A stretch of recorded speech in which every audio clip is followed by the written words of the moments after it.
हमारे खास मुलाकात कार्यक्रम में आप सभी दर्शकों का स्वागत है। आज इसी श्रृंखला में हमारे साथ गायत्री परिवार से जुड़े गायत्री शक्तिपीठ के व्यवस्थापक तुलसीराम शर्मा साहब हैं। तुलसीराम शर्मा साहब से गायत्री परिवार के बारे में विस्तार से जानेंगे, साथ ही मानव कल्याण के लिए ये संस्था काम करती आई है, इस बारे में भी इनसे हम बखूबी जानेंगे। आइए बात करते हैं तुलसीराम शर्मा जी से।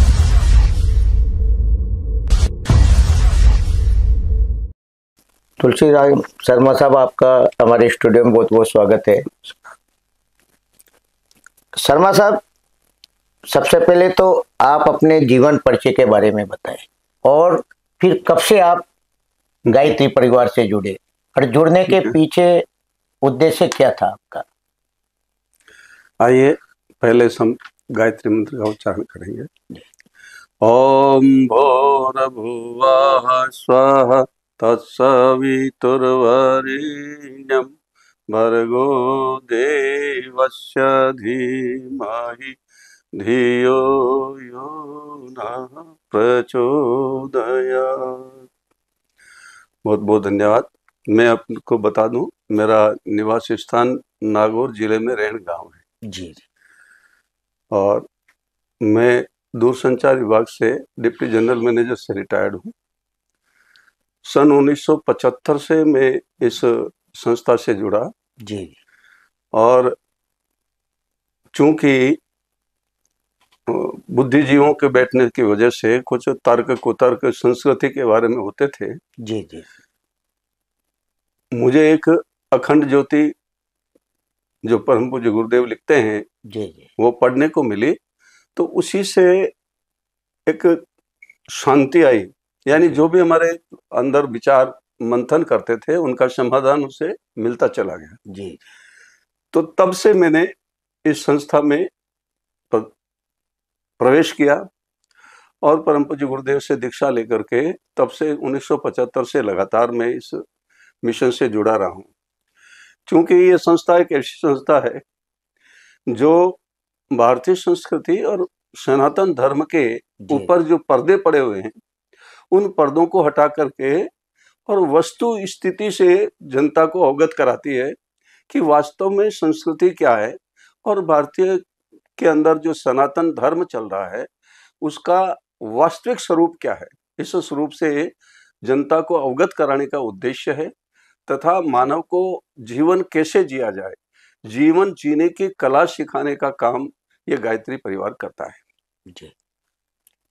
तुलसीराम शर्मा साहब, जब पंडित श्री राम शर्मा ने ये शुरू की थी गायत्री परिवार, तो एक छोटा सा हिस्सा हुआ करता था, लेकिन बाद में आज वटवृक्ष के रूप में, तो किस तरह देखते हैं आप इसे? ये बहुत बढ़िया है, क्योंकि वटवृक्ष बनना ही चाहिए। इसके बिना इस विश्व का कल्याण नहीं है।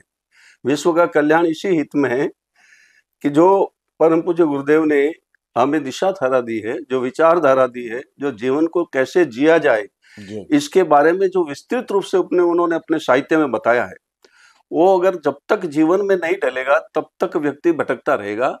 और ये उठा पटक जो अब आजकल हमको देखने को मिलती है ये निरंतर चलती रहेगी। जब तक कि हम उस पाथ पे, उस रास्ते पे नहीं आएंगे तब तक शांति न हो सकती है, न सौहार्द हो सकता है, न प्यार हो सकता है आपस में। प्यार और सहकार की जिंदगी तभी हो सकती है जो गुरुदेव ने हमें विचारधारा दी है, उस विचारधारा पे चलें। और उसी के लिए हमारा गायत्री परिवार कृत संकल्प है कि जन जन में जाकर के जागृति पैदा करें, उनको आपस में प्यार और सहकार से जीवन की सलाह मशवरा करें और खुद भी, क्योंकि गायत्री परिवार की नींव इसी पे डिपेंड करती है। व्यक्ति निर्माण से समाज निर्माण होगा, परिवार निर्माण होगा और उसी से राष्ट्र का निर्माण होगा। जब तक व्यक्ति में स्वयं में सुधार नहीं आएगा तब तक न तो समाज का निर्माण होगा, न परिवार का निर्माण होगा, न राष्ट्र का निर्माण हो सकता है। इसलिए गायत्री परिवार ने जो हमें दिया है, संकल्प दिया है कि अपने आप को सुधारो। जब तक व्यक्ति स्वयं नहीं सुधरेगा तब तक न तो परिवार सुधर सकता है, न कोई समाज में तब्दीली आ सकती है, न कोई राष्ट्र के निर्माण में सहयोग कर सकता है। इसीलिए गुरुदेव ने जो सिद्धांत दिया है, उस सिद्धांत को लोगों ने चाहा और उस पे चलने की लिए आज करोड़ों लोग जुड़ गए। 15 से 20 करोड़ इसके अनुयायी हैं आज की डेट में। जी। और एक ही नहीं, कम से कम 120 देशों में इसकी शाखाएं स्थापित हैं। और हर व्यक्ति इस मिशन में आने के लिए लालायित भी रहता है। जी शर्मा साहब, समय समय के पर मानव कल्याण के लिए भी आप रचनात्मक कार्य करते रहते हैं, तो क्या मतलब रचनात्मक कार्य आप मानव कल्याण के लिए करते हैं? रचनात्मक कार्यों में तो ऐसे तो परम पूज्य गुरुदेव ने एक सप्तसूत्री कार्यक्रम दिया है। उनकी एक बुक है युग निर्माण योजना के सप्तसूत्री कार्यक्रम, 100 सूत्र हैं उसमें, और उनमें से कुछ सूत्र भी अगर व्यक्ति अपना ले तो उन सूत्रों के आधार पे पूरा का पूरा पुनर्निर्माण हो सकता है। यानी जैसे हम कहते हैं ना स्वर्ग, वो स्वर्ग इस धरती पे नजर आएगा अगर उन सूत्रों को जीवन में व्यक्ति उतारता चला जाए। तो जो सप्तसूत्री में से हमारे मुख्य जो 7 सूत्र हैं वो मैं बताना चाहूंगा। बताइए सर। मुख्य 7 सूत्र हैं। पहला सूत्र है साधना। जी। साधना यानी व्यक्ति निर्माण का जो मुख्य आधार है वो साधना है। व्यक्ति को अपने मन को साधना चाहिए, अपने इंद्रियों को साधना चाहिए। आजकल जो भी आपको बखेड़ा दिखाई देता है, आज 8 साल के बच्चे से लेके 60 साल के व्यक्ति का दिमाग भी खराब है और आचरण भी खराब है। बिल्कुल। तो इसलिए ये जो साधना है ये हमें को सिखाती है। गुरुदेव के जो भी साहित्य है उस साहित्य में स्पष्ट लिखा है कि व्यक्ति को पहले अपना सुधार करना है और उस सुधार के लिए साधना करनी है। साधना का मतलब है इसमें 3 सोपान आते हैं, उपासना, साधना और आराधना। उपासना कहते हैं उस परमात्मा से अपना लिंक जोड़ना। कोई भी अपना इष्ट है उसको इष्ट को प्रति समर्पित होकर के घंटा आधा घंटा उससे अपनी लिंक बनाना, यानी अपने इष्ट के साथ बैठना। उप आसन यानी इष्ट के साथ बैठने का प्रयास करना, और जो जिसके साथ बैठता है वो वैसा ही बन जाता है। ये तो बिल्कुल सत्य है। तो इसलिए अगर परमात्मा के साथ बैठने का प्रयास करेंगे तो धीरे धीरे हमारे में परमात्मा के गुण आते चले जाएंगे। उस दूसरा पक्ष है इसका उपासना, साधना। साधना का मतलब है अपने मन को साधना, अपनी इंद्रियों को साधना। इंद्रियां इधर उधर भटके नहीं। कई बातें हैं साधने के लिए। अपनी जबान को साधा जा सकता है, अपने विचारों को साधा जा सकता है, और अपनी आचरण को साधा जा सकता है। तो वो साधना की तरफ व्यक्ति को धीरे धीरे अपनी दुर्गुणों को निकाल करके सद्गुणों की ओर अग्रसर होना चाहिए। और जो हमारी नेगेटिव विचारधारा है, नकारात्मक जो सोच है, उस नकारात्मक सोच से उबर करके और सकारात्मक सोच की तरफ बढ़ना चाहिए व्यक्ति को, और तभी उस व्यक्ति का निर्माण होगा। ये दूसरा सोपान हुआ। तीसरा सोपान है आराधना। आराधना का मतलब ये नहीं है कि आप जाएं और किसी पे फूल अक्षत चढ़ा दिए, माला चढ़ा दी तो वो आराधना हो गई। आराधना होती है कि हम किस तरह से भगवान की इस बगिया को सुंदर बनाएं। इस संसार में आए हैं तो उस परमपिता परमात्मा ने हमें किसी काम के लिए भेजा है। उसकी दी हुई इस बगिया को, ये संसार रूपी जो बगिया है, इसको उजाड़ने के बजाय इसको कैसे निखारा जाए, कैसे सुंदर बना जाए, उसके बारे में सोचना। जो पिछड़ा हुआ है उसको उठाने का प्रयास करना, जो रोगी है उसका सहायता करना, जो अनपढ़ है उसको पढ़ाना। ये सब चीजें जो आराधना में आती है। ये आराधना करने से हमारी जो बगिया है, हमारा जो संसार है, बिल्कुल आपस में प्यार और सहकार से जुड़ेगा, और इसी धरती पर हमको स्वर्गीय वातावरण नजर आएगा। बिल्कुल। शर्मा साहब, अभी वर्तमान में आपकी ज्योति रथ यात्रा सभी जगह चल रही है। जी हाँ, जी तो हाँ। उसका लक्ष्य मतलब क्या है? ज्योति कलश यात्रा का साहब ऐसा है, जिस ज्योति की हम नाम ले रहे हैं, जिस कलश का हम जिक्र कर रहे हैं, विचार कर रहे हैं, वो वस्तुतः हमारे परम पूज्य गुरुदेव ने अखंड दीपक जागृत किया था एक। वो जब 15 साल के थे, ये बात है कोई 1926 की। 1926 में उन्होंने एक दीपक प्रज्वलित किया, और उस दीपक के आगे उन्होंने 24 लाख के 24 महापुरुषण किए गायत्री के। और उस महापुरुषण की तप साधना से उनको हिमालय वासी उनके गुरु ने मार्गदर्शन दिया, और उस मार्गदर्शन के चलते हुए उन्होंने इतना बड़ा ये गायत्री परिवार का तंत्र खड़ा कर दिया। उस अखंड ज्योति के अंदर इतनी ताकत है। आप देखिए, आज भी उस ज्योति के आगे शांति कुंज हरिद्वार में अखंड जप चलता रहता है, 24 घंटे उसके आगे गायत्री मंत्र का जप चलता रहता है। जी तो इस ज्योति का इतनी ऊर्जा है, तो हम चाहते हैं कि ये घर घर ऊर्जा फैले, और जहां कहीं भी नेगेटिव विचारधारा है, जहां कहीं भी गलत वातावरण बना हुआ है, वो वातावरण इस ऊर्जा के माध्यम से जो है सही हो जाए, और गंदा जो अवांछनीय तत्व इस वातावरण में है वो दूर चले जाएं, लोगों में सही सोच पैदा हो और लोगों को अच्छे मार्ग पर चलने की बुद्धि मिले। इसी के लिए ये घर घर और हर गांव में, गली में इस रथ यात्रा को घुमा करके लोगों को गुरु सत्ता का संदेश देते हैं, ताकि लोग अपने जीवन को सुधारने का प्रयास करें। ये कहाँ से प्रारंभ हुई थी सर? ये ज्योति कलश यात्रा भारतवर्ष में हर जगह जा रही है। जी राजस्थान में इसका जो शुभारंभ हुआ है, ये पुष्कर से हुआ है। पुष्कर से 7 रथ चले हैं एक साथ, जी अलग अलग दिशाओं में, अलग अलग जगह के लिए। हमारे यहाँ से मिशन के हिसाब से उपजोन अलग अलग बनाए हैं, तो हर एक उपजोन में 5-5, 6-6 जिले हैं, और 2 उपजोन के बीच में एक रथ घूम रहा है। जी एक स्पेशली कोटा का जो क्षेत्र है बड़ा होने के कारण, इस कोटा उपजोन में केवल एक रथ घूमेगा, जो पूरे कोटा के एरिया को कवर करेगा। हर गांव, हर गली, हर मोहल्ले में जाएगा और लोगों को दिव्य संदेश देने का प्रयास करेंगे। यही प्रयास है कि लोगों में सद्बुद्धि आए, लोग सन्मार्ग पे चलने का प्रयास करें, प्यार और सहकार के साथ जीना सीखें। बस यही इस ज्योति कलश यात्रा का उद्देश्य है। जी तुलसीराम जी देव संस्कृति विश्वविद्यालय हरिद्वार में स्थापित है। जी हाँ। उसका मुख्य उद्देश्य जो था पंडित श्री राम जी शर्मा साहब का, वो क्या था?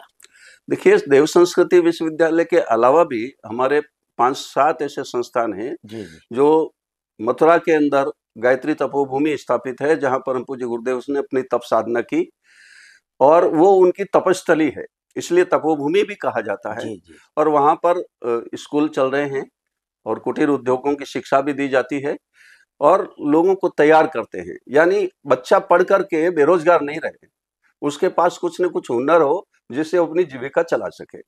और वहीं साहित्य भी छपता है, जो गुरुदेव ने साहित्य लिखा है वो साहित्य भी वहां मथुरा से ही छपता है। ये अखंड ज्योति, जितनी भी पत्रिकाएं अखंड ज्योति है, हमारा ये युग्ममान योजना है, युग्ममान योजना विशुद्ध रूप से सामाजिक मैटर पे आती है, और अखंड ज्योति विशुद्ध आध्यात्मिक, और अध्यात्म को विज्ञान के साथ जोड़ते हुए उसमें लेख होते हैं। एक भी उनमें किसी में भी एडवर्टाइजमेंट नहीं होता, बिल्कुल लागत मूल्यों पे लोगों को उपलब्ध कराई जाती है।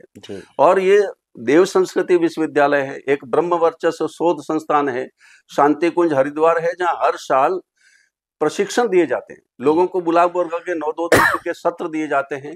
उसमें कैसे साधना करनी है, कैसे आराधना करनी है, और समाज में जाकर के किस तरह से अपनी विचारधारा को आगे बढ़ाना है, अपने चरित्र को सुधारते हुए दूसरों के चरित्र को कैसे सुधारा जाए, इसका वहाँ प्रशिक्षण दिया जाता है। और कई वहाँ पर तो कई IAS, IAS, IPS और मिलिट्री के ऑफिसरों को भी वहाँ प्रशिक्षण दिया जाता है समय समय पर।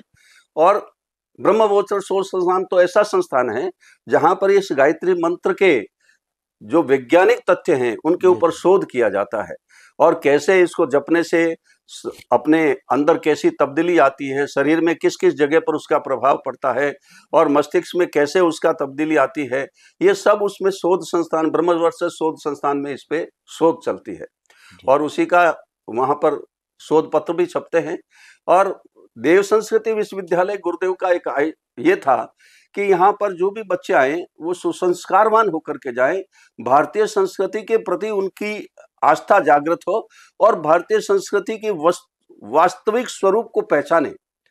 जो आजकल चलता है, कुछ मध्यकाल में भारतीय संस्कृति में कुछ लोगों ने ऐसे जोड़ दिए थे जिससे कि लोगों में अविश्वास पैदा होने लगा, तो वो भारतीय संस्कृति के विशुद्ध स्वरूप को, वास्तविक स्वरूप को वहां बताया जाता है। गीता पे भी व्याख्यान होता है, गीता के असली स्वरूप को बताया जाता है, और लोगों, बच्चों को सुसंस्कार बना के बुनियादी शिक्षा दी जाती है, और वहाँ एकेडमिक क्वालिफिकेशन के साथ साथ आध्यात्मिक क्वालिफिकेशन भी बच्चों को पढ़ाई जाती है। तो इसे जो देव संस्कृति विश्वविद्यालय से निकले हुए बच्चे हैं, जगह जगह पर अपनी अलख जगा रहे हैं, और जगह जगह पर उनका जो प्रभाव आज भी झलकता हुआ नजर आता है। तुलसीराम जी, पंडित श्री राम आचार्य पंडित श्री राम शर्मा साहब जी एक स्वतंत्रता सेनानी भी थे, जी हाँ इतिहासकार भी थे जी और साहित्यकार भी थे। जी। तो क्या भूमिका रही? आपने उनका साहित्य पढ़ा, आप तो उनसे नजदीकी भी रही उनकी। देखिए साहब कि गुरुदेव का जो रहा है वो बहुआयामी व्यक्तित्व था उनका। वो लिखते ही कई बार उन्होंने 1971 की अखंड ज्योति में लिखा है कि लोग मुझे समाज सुधारक कहते हैं, कोई मुझे आध्यात्मिक गुरु कहते हैं, कोई मुझे पंडित कहते हैं, कोई मुझे चिकित्सा विज्ञानी कहते हैं, कोई मुझे वैज्ञानिक कहते हैं, पता नहीं क्या क्या कहते हैं, लेकिन मेरे मन में एक हुक उठती है। किसी ने देखा हो तो मानवता की, पीड़ित मानवता को देख करके और रात रात भर रोता रहा। बहुत बढ़िया। तो इस तरह का बहुआयामी व्यक्तित्व किसी किसी की झलकता है। वर्ल्ड में आज तक मैंने नहीं देखा जिसने 3,500 पुस्तकें लिखी हो। गुरुदेव ने जो पुस्तकों की रचना की है, 3,500 पुस्तकें लिखी है। और कई वैज्ञानिक आकर के, मुझे अच्छी तरह से पता है कि एक जर्मन साइंटिस्ट आया था, उसने देख करके देखा कि ये व्यक्ति की एक ही फोटो कैसे, इतना साहित्य कोई लिख नहीं सकता। जी। और उसने बैठ करके, गुरुदेव ने कहा कि मैं जब लिखता हूं तो आइए, और उनको बिठाया और देख करके वो एकदम गदगद हो गया और उनके पैर पकड़ लिए। बोला आप ऐसे कैसे लिखते हैं? उसमें एक बात यह थी कि जो उसने शोध किया था जर्मन में, वो अभी किसी भी पत्रिका में प्रकाशित नहीं हुआ, लेकिन उस शोध का जिक्र उन्होंने अपनी अखंड ज्योति में किया। तो तब वो आश्चर्यचकित हुआ कि ये कैसे हुआ। तो गुरुदेव कहते हैं मेरी साधना जो गायत्री माता की है, उसी से मुझे कुछ मिलता है और तुम भी शुरू हो जाओ। तो तब से वो उनका एक शिष्य बन गया और हर साल आता है वो शांति कुंज। तो कहने का तात्पर्य इतना है कि उनकी जो विलक्षण शक्ति है, उनके संपर्क में जो भी आया, उन्होंने लाखों आदमियों के कष्ट दूर किए, लाखों आदमियों को संपन्न बनाने का प्रयास किया और लाखों आदमियों को सुधार दिया। जो गुंडे थे, जो हत्यारे थे, उनका जीवन बिल्कुल उनके संसर्ग में आने से बदल गया। जो भी उनके संपर्क में आया, उनके जीवन को उन्होंने सुधार दिया। ऐसे व्यक्तित्व के धनी बहुत कम आते हैं। हम तो यही कहते हैं कि वो एक अवतारी सत्ता के रूप में आए, जिन्होंने आज के युग की पीड़ा को पहचाना, मानवता की पीड़ा को पहचाना और उस पीड़ा को दूर करने के लिए उन्होंने अपना पूरा जीवन लगा दिया। तुलसीराम जी, गायत्री परिवार जो समाज से भटके, जैसे जेलों में बंदी महिला पुरुष, उनके लिए भी, हाँ, उनके लिए भी कार्य करते हैं। हमारे जो जगह जगह पर शक्तिपीठ या हमारी शाखाएं बनी हुई है, उन शाखाओं के व्यक्ति घर घर तो जाते ही हैं यज्ञ हवन कराने के लिए, क्योंकि यज्ञ और हवन जो है इस तरह का व्यक्ति, इस तरह का ये कार्यक्रम है कि इस वातावरण को देखिए। वातावरण दो तरह के हैं, एक स्थूल और एक सूक्ष्म वातावरण। सूक्ष्म वातावरण से व्यक्ति के विचार प्रभावित होते हैं और स्थूल वातावरण से शरीर और ये वातावरण खराब होता है। तो स्थूल वातावरण को सुधारने के लिए यज्ञ अत्यंत आवश्यक है। बाकी और कोई विज्ञान के पास ऐसा साधन नहीं है जिससे कि इस स्थूल वातावरण को शुद्ध कर सके। और एक सूक्ष्म वातावरण यह है कि अगर आप मंत्र शक्ति के द्वारा, मंत्र जप के द्वारा आप लग जाएंगे, तो उसमें यही प्रार्थना है परमात्मा से कि हमारी सद्बुद्धि, हमारी बुद्धि को सन्मार्ग की ओर ले जाओ। तो जो सूक्ष्म वातावरण है, हमारी विचारधारा, वो स्वाध्याय के माध्यम से, गुरुदेव के साहित्य के माध्यम से हम लोगों में उनके विचारों को परिमार्जन करने का काम करते हैं, ताकि लोगों में विचार शुद्ध हो जाएं और अपने जीवन को वो सुधार सके। तो ये कार्य जो है हमारा हर शाखा करती है, हर शाखा घर घर जाती है। ऐसे ही जेलों के अंदर भी हम जाते हैं। हमारे यहाँ कोटा में भी कम से कम साल में 3-4 प्रोग्राम हम जेल में देते हैं। उस जेल में भी इसी उद्देश्य से देते हैं कि कई लोग तो ऐसे निर्दोष भी आ जाते हैं और कोई दोषी व्यक्ति भी है जिसमें किसी कारण से कोई एक विचार आया और उसने गलत काम कर दिया, तो उसकी विचारधारा शुद्ध हो जाए, उसके विचार पलट जाए, उसके विचारों में परिमार्जन हो, शुद्धता आ जाए, पवित्रता आ जाए। तो ये प्रयास रहता है हमारा। हो सकता है कोई ना कोई निकल आए उसमें से जो अच्छे रास्ते पे चले और जेल से छूटने के बाद अपने जीवन को सुधार सके। इसी लक्ष्य की ओर लेकर के हम जेलों में भी जाते हैं और जगह जगह जहाँ पर ये आपके अनाथालय हैं, जहाँ जहाँ भी बाल संस्कार शालाएं चला जाते हैं, ताकि बच्चों में संस्कार आए, बच्चे आगे बढ़ सके, आने वाली पीढ़ी कम से कम सुधर जाए, उनके अंदर मन में परिवार, समाज और राष्ट्र के प्रति एक भाव और श्रद्धा पैदा हो जाए, जिससे कि वो आगे आकर के राष्ट्र निर्माता के रूप में काम कर सके। इसके लिए बाल संस्कार शालाएं भी जगह जगह हम चलाते हैं और स्कूलों में भी जाकर के हम ये भारतीय संस्कृति ज्ञान परीक्षा कराते हैं, ताकि बच्चों को हमारी संस्कृति के प्रति रुझान पैदा हो, हमारी संस्कृति का वास्तविक स्वरूप पैदा जाने वो, और इस संस्कृति के प्रति उनमें श्रद्धा और विश्वास पैदा हो। तुलसीराम जी, आज के इस मानव जीवन को आप क्या संदेश देना चाहेंगे गायत्री परिवार? मानव जीवन में एक ही बात है सर, कि आजकल जो आपाधापी चल रही है, जीवन आदमी अपने साथ लेके कुछ नहीं जाता है।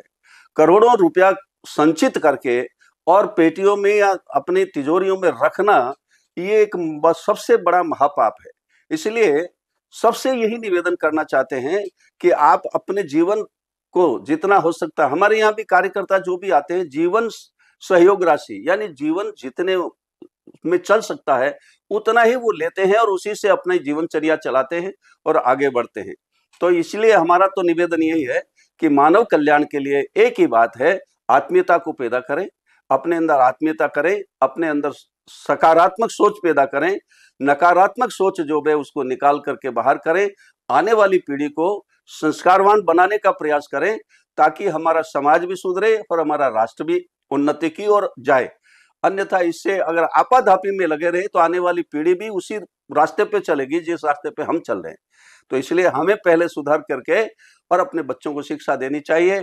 आने वाले उसमें हमारा यही निवेदन है कि अपने मानव कल्याण की तरफ इंसानियत पैदा करें, इंसान बनने का प्रयास करें, खुद भी इंसान बने और दूसरों को भी इंसानियत सिखा करके इंसान बनाने का प्रयास करें। बस यही हमारा निवेदन है। ये थे गायत्री शक्ति पीठ कोटा के व्यवस्थापक तुलसीराम शर्मा साहब। तुलसीराम शर्मा साहब बड़े अधिकारी रहे हैं दूरसंचार विभाग में, लेकिन गायत्री परिवार से जुड़कर आज जन जन तक गायत्री परिवार के जो उद्देश्य हैं उनको फैला रहे हैं और समाज से भटके हुए लोगों को सही रास्ते पर लाने के लिए अथक प्रयास में लगे हुए हैं। साथ ही सामाजिक रचनात्मक कई कार्य ये करते आए हैं। आज ये हमारे बुलावे पर हमारे स्टूडियो में पधारे।